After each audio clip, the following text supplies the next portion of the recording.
महिला आयोगाच्या अध्यक्षपदी आता IPS नेमा अंजली दमानिया यांची मागणी।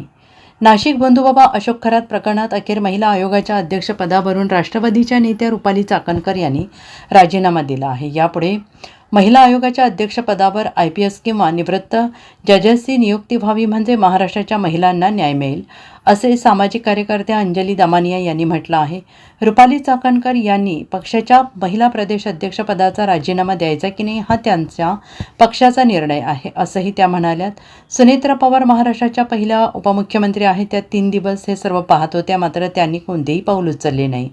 अखेर सगळ्यांनीच पत्रकार परिषदा घेतल्यानंतर सुनेत्रा पवार यांनी राजीनामा घेतला। राजीनामा देताना आणि नंतर रुपाली चाकणकर काही बोलल्यात, विनम्रता नव्हती, केवळ अहंकार होता, असंही दमानिया यांनी म्हटलं आहे। हा पहिला टप्पा झाला आहे। आता यापुढे यात ज्यांचे फोटो आले आहेत त्यांच्यावर कारवाई झाली पाहिजे। विकास तिवटे यांची आत्महत्या झाली आहे, त्या सर्व प्रकरणाची चौकशी झाली पाहिजे, असे पत्र मी पोलीस महासंचालक सदानंद दाते यांना लिहिलं असल्याचं दमानिया यांनी म्हटलं आहे। काल रुपाली चाकणकर यांनी रात्री आपला राजीनामा सुनेत्रा पवारांकडे दिला।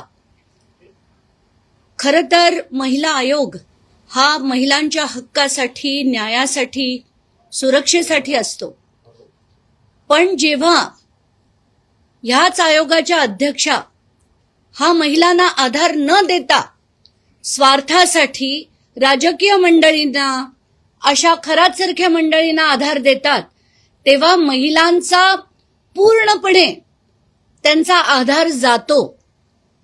माझ्याकडे ज्या केसेस आल्या आहेत त्यात 5-6 केसेसमध्ये महिला आयोगाने काहीच कारवाई केली नाहीये। त्यात महिला आयोगाने उलट पोलिसांवर दबाव आणून अमुक गोष्टी संपवल्यात, तर त्यांचा राजीनामा होणं हे अपेक्षित होतं। त्याचा लढा आपण कालच म्हटलं होतं मी माझ्या पत्रकार परिषदेत की 24 तासात झाला नाही तर त्यांचा लढा आम्ही आंदोलन करून करू, पण त्यांचा राजीनामा हा घेणारच।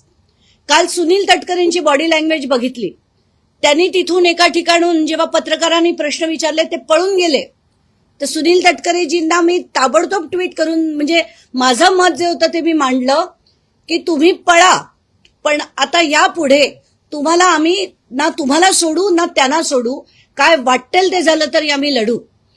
आताच्या घटकेला मी याला पहिला टप्पा मानते आणि याच्या पुढे अनेक गोष्टी होणं बाकी आहे। पहिला म्हणजे जेवढे राजकारणी या खरातांकडनं ओशनो जल घ्यायचे यांची नावं बाहेर आली पाहिजेत। रुपाली चाकणकरांवर FIR होऊन चौकशी होऊन, कारण महिला आयोगाच्या अध्यक्षा म्हणून जर त्यांनी केसेस दाबल्या असतील तर त्या सगळ्या केसेसची कारवाई त्यांच्यावर झाली पाहिजे आणि ही जेवढी नावं आहेत राजकारण्यांची ती बाहेर आली पाहिजेत। महाराष्ट्राच्या राजकारणाला साफ केलं पाहिजे।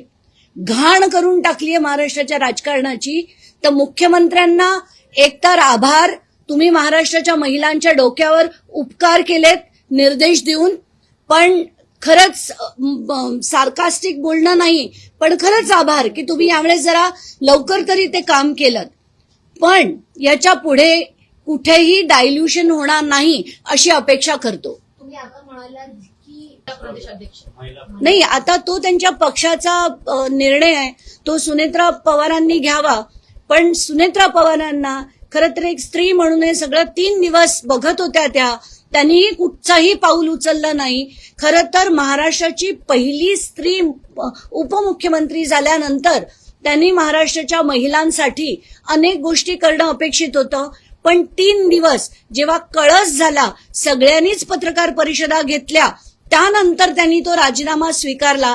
पण स्वीकारताना सुद्धा जे दिसलं ते म्हणजे सुनेत्रा पवारांचा चेहरा गंभीर होता, पण पुन्हा एकदा रुपाली चाकणकर जसं मॉडेलिंगसाठी उभे राहतात तसा त्यांनी एक त्यांचा जो फोटो होता तो पोज देतानाचा फोटो बघून मला वाटलं, त्यानंतरचं त्यांचं बोलणं देखील ऐकून त्याच्यात कुठेही विनम्रता नव्हती, एक अहंकार होता। या सगळ्या गोष्टी बघून मला असं वाटतं की त्यांना खरंच एक इंट्रोस्पेक्शन ज्याला आपण म्हणतो ते करण्याची गरज आहे। रुपाली चाकणकर यांच्यासोबत bureau report SBN Marathi, Nashik.